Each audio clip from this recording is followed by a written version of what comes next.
Good afternoon friends. ये हमारे पास में सैमसंग PS51B550 मॉडल है।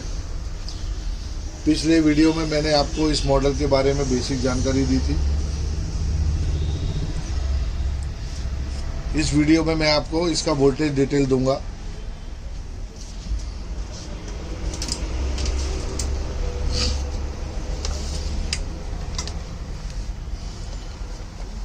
प्लाज्मा टीवी के अंदर फर्स्ट स्टेप हमारा होता है स्टैंड बाई वोल्टेज आ रहा है कि नहीं आ रहा है।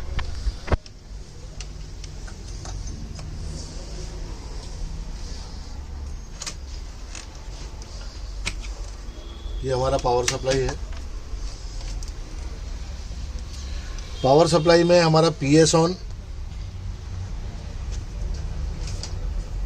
VS ऑन और VS कंट्रोल।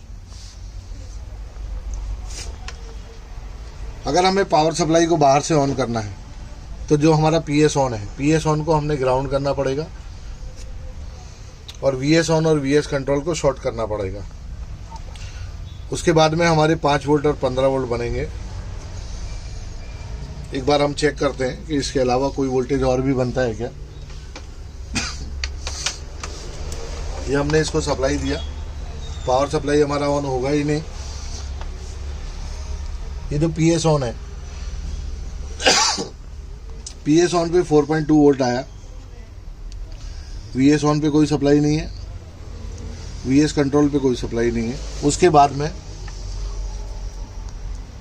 5 वोल्ट भी नहीं है। 5 वोल्ट हमारा इधर मिलता है। A5 volt, A5 volt available है। 15 वोल्ट अवेलेबल नहीं है।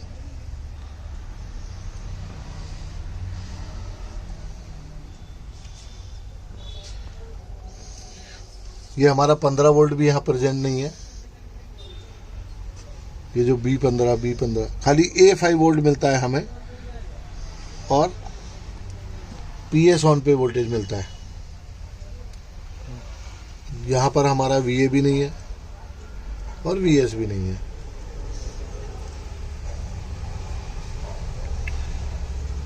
अब हम इसको कनेक्ट करेंगे।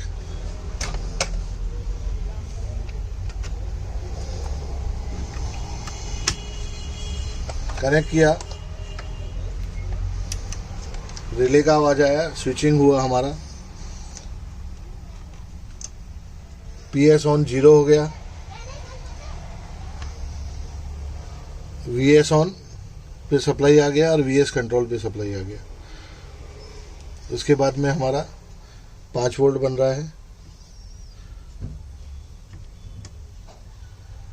ये 15 वोल्ट प्रेजेंट हो गया।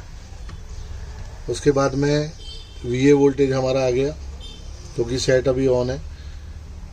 VS वोल्टेज भी हमारा आ गया। अब अगर हम देखते हैं तो हमारा इनिशियली ये सेट ऑन है।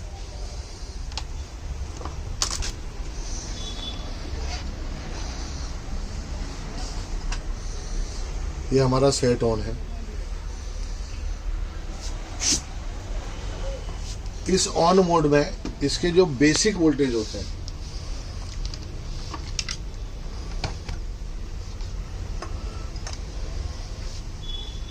बेसिक वोल्टेज में हमारा आता है पहले VA सप्लाई है। उसके बाद में ग्राउंड है, फिर 15 वोल्ट सप्लाई है। उसके बाद में VS वोल्टेज है हमारे। ठीक है, अब ये वोल्टेज तो पावर सप्लाई से बन के हमारे वाई बोर्ड को आ गए। अब यहां से कौन सा वोल्टेज आउट होता है? VS वोल्टेज है जो जेड बोर्ड को चला गया। उसके बाद में एक ऑसिलेटेड सप्लाई होती है। कुछ जगह पर X लिखा होता है, कुछ जगह पे ERC लिखा होता है, किस जगह पे X आउट होता है। ये हमारी ऑसिलेटेड सप्लाई है जो यहाँ से इस बोर्ड से बन के उस बोर्ड को ऑन कराने के लिए जाती है और सेम हमारा 15 वोल्ट वगैरह देता है। तो ये सप्लाई तो चली गई हमारी जेड बोर्ड के लिए। अब यहीं से एक सप्लाई बनती है जो कंट्रोल बोर्ड के लिए आती है, जिसको हम लोग VDD वोल्टेज बोलते हैं। ये हमारे VDD वोल्टेज हैं 5 वोल्ट जो कंट्रोल बोर्ड को जा रहे हैं। दोस्तों कंट्रोल बोर्ड से कोई सप्लाई नहीं बनती है। कंट्रोल बोर्ड को जो सप्लाई बनती है वो सप्लाई हमारी वाई बोर्ड से आती है। वाई बोर्ड से 5 वोल्ट बना, कंट्रोल बोर्ड को गया, कंट्रोल बोर्ड ऑन हुआ, ये लाइट ब्लिंक कर रही है, इसका मतलब कंट्रोल बोर्ड हमारा ऑन है। इसका ये लाइट ब्लिंकिंग का मतलब है कंट्रोल बोर्ड से सिग्नल ऑन हो रहा है। इसका मतलब ये नहीं है कि कंट्रोल बोर्ड आपका ओके है, ये सिर्फ इसको सिग्नल मिल रहा है, उसके लिए आइडेंटिफिकेशन होता है खाली।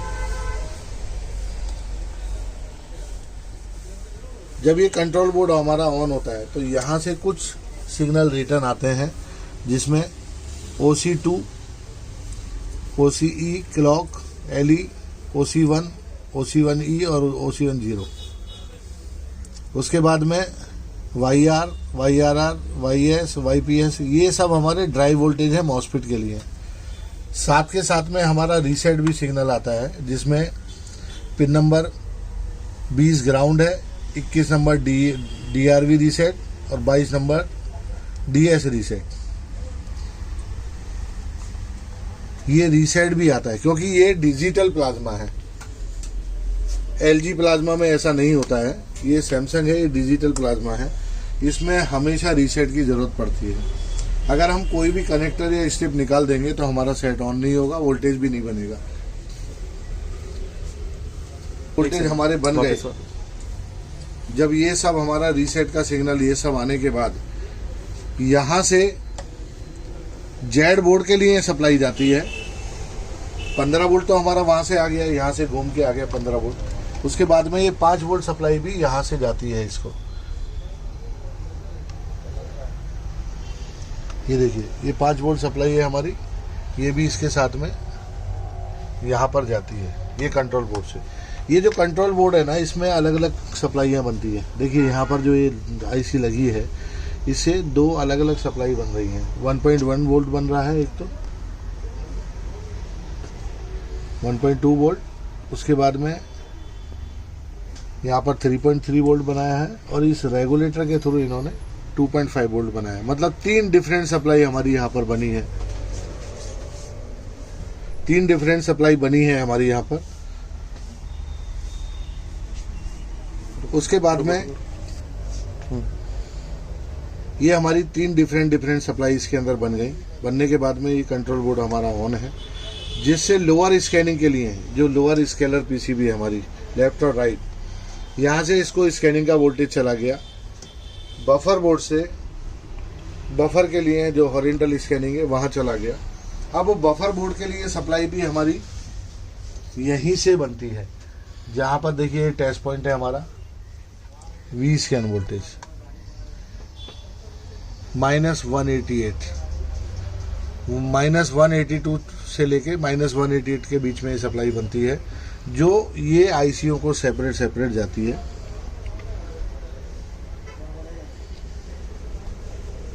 तो हमारा बफर बोर्ड ऑन हो जाता है। बफर बोर्ड ऑन होने के बाद में हमारा हॉरिजॉन्टल स्कैनिंग स्टार्ट होती है। अब जैसे कि मैंने अभी बात किया कि यहाँ से ERC वोल्टेज या X वोल्टेज यहाँ से आउट होते हैं, जो हमारे जेड बोर्ड को आते हैं। अभी जेड बोर्ड को हमारे जो ERC वोल्टेज आते हैं, ये 105 के आसपास में वोल्टेज है इसमें, और इसी वोल्टेज से ये हमारा जेड बोर्ड ऑपरेट होता है, जो हमारे यहाँ पर सप्लाई आउट देता है हीटर के लिए।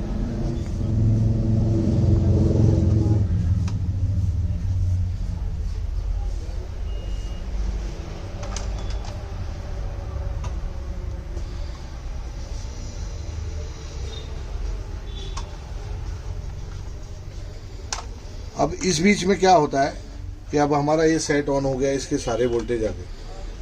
अब जैसा कि हमने बात किया था, इसको टेस्ट पैटर्न मोड में देखने के लिए हम एक स्क्रू लेते हैं,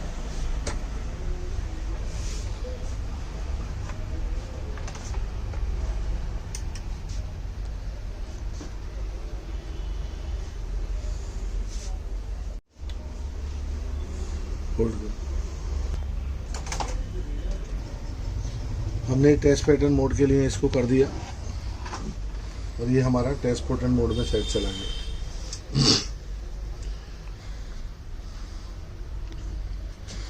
टेस्ट पोटेंट मोड में हमारे मल्टीपल कलर हैं, जिसमें रेड है, ग्रीन है, ब्लू है,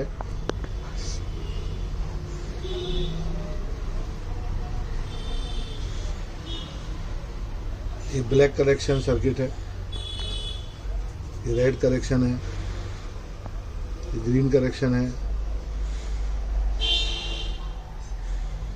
ये ब्लू करेक्शन है।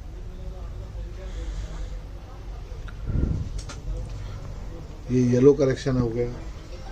इस तरीके से हमारा ये टेस्ट पैटर्न मोड चलता रहेगा।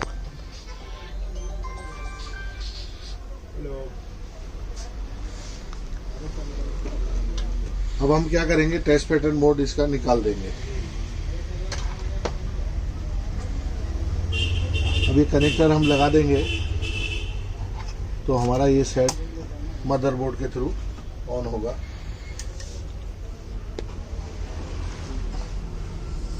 ये हमारा सेट ऑन हो गया।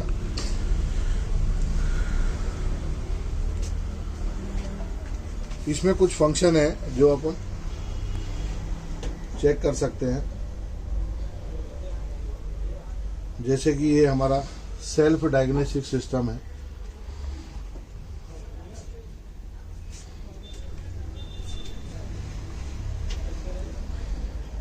इसमें पिक्चर टेस्ट मोड दिया है। अगर हम इसको ओके करते हैं तो हमारा ये टेस्ट पिक्चर इसके अंदर जनरेट हो जाती है, तो हमें इनपुट सिग्नल की जरूरत नहीं पड़ती। इसी तरह से इसमें साउंड टेस्ट दिया हुआ है। जब हम साउंड टेस्ट मोड में जाएंगे तो ये हमें मेलोडी साउंड इसके अंदर मिलेगी।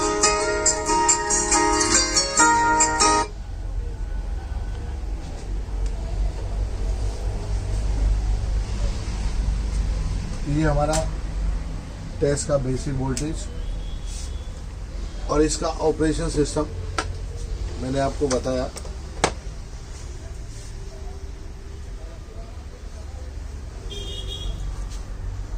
उम्मीद करता हूं आपको ये बेसिक वोल्टेज फ्लो चार्ट अच्छा लगा होगा। दोस्तों, इसी तरह से मेरे वीडियो लाइक करते रहिए और फेसबुक शेयर कीजिए। मैं आपको ज़्यादा से ज़्यादा वीडियो शेयर करता रहूँगा। Thank you friends, have a good day.